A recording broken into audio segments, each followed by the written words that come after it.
Welcome दोस्तों। अब बात करते हैं आईपीसी के सेक्शन 6 की।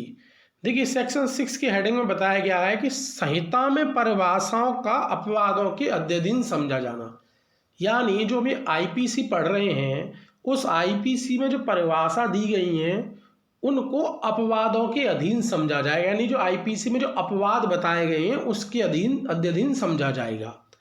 अब थोड़ा इसके अंदर डीपली समझते हैं क्या कहता है। देखिए, सेक्शन कहता है कि इस संहिता में सर्वत्र, यानी ये जो आईपीसी है उस आईपीसी में सर्वत्र यानी सब जगह जो अपराध की परिभाषा दी गई है या दंड का कोई उपबंध दिया गया, यानी दंड से संबंधित कोई उपबंध दिया गया है, या अपराध की परिभाषा और दंड से संबंधित जो उपबंध है उसका कोई दृष्टांत दिया गया है, ये तीनों चीजें साधारण अपवाद वाले शीर्षक के अध्ययन होंगी। यानी ये तीनों चीजें एक आईपीसी में अध्याय है, उसका नाम है साधारण अपवाद, उसके अध्ययन समझी जाएंगी।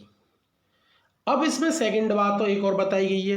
वो सेकंड बात ये बताई गई है, चाहे जो ये परिभाषा है या दंड से संबंधित उपबंध है या दृष्टांत हैं, उनमें अपवादों के बारे में नहीं बताया गया है।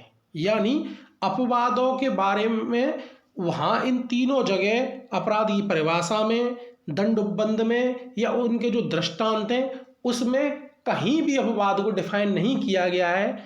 फिर भी हम इन तीनों चीज़ों को जो आईपीसी का साधारण अपवाद वाला चैप्टर है उसके अध्ययन समझेंगे।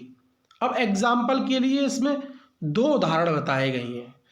अब पहला उदाहरण समझते हैं क। देखिए क क्या कहता है। देखिए क कहता है कि इस संहिता में अपराध की जो परिभाषा दी गई है, ठीक है ना, उन परिभाषाओं में कहीं भी ये नहीं बताया गया है कि जो 7 वर्ष से कम आयु का शिशु होगा वो अपराध नहीं कर सकता है।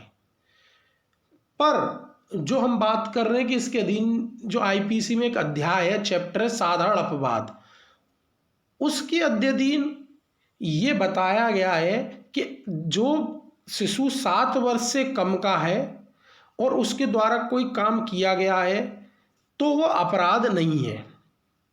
तो इस तरीके से हम ये समझेंगे कि चाहे परिभाषा में अपवाद के बारे में नहीं बताया गया है, परिभाषा में केवल अपराध के बारे में बताया गया है, परंतु वो सारी परिभाषाएं अपवाद के अध्ययन समझी जाएंगी। अब ऐसे ही समझते हैं दूसरे उदाहरण से। दूसरा उदाहरण ख क्या कहता है।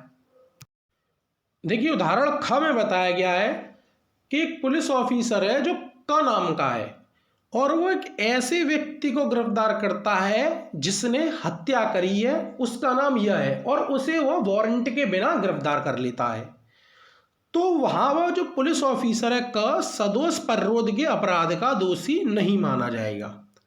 अब वो क्यों नहीं माना जाएगा वो समझिए। वो इसलिए नहीं माना जाएगा क्योंकि साधारण अपवाद वाले अध्याय में यह बात बताई गई है कि कोई बात अपराध नहीं समझी जाएगी जो किसी ऐसे व्यक्ति द्वारा की जाए जो उसे करने के लिए वह विधि द्वारा आबद्ध है। मतलब पुलिस ऑफिसर है का, उसे लगा यह ने हत्या करी है, उसको पता पड़ा कि यह ने हत्या करी है, तो उसने उसे वारंट के बिना गिरफ्तार कर लिया।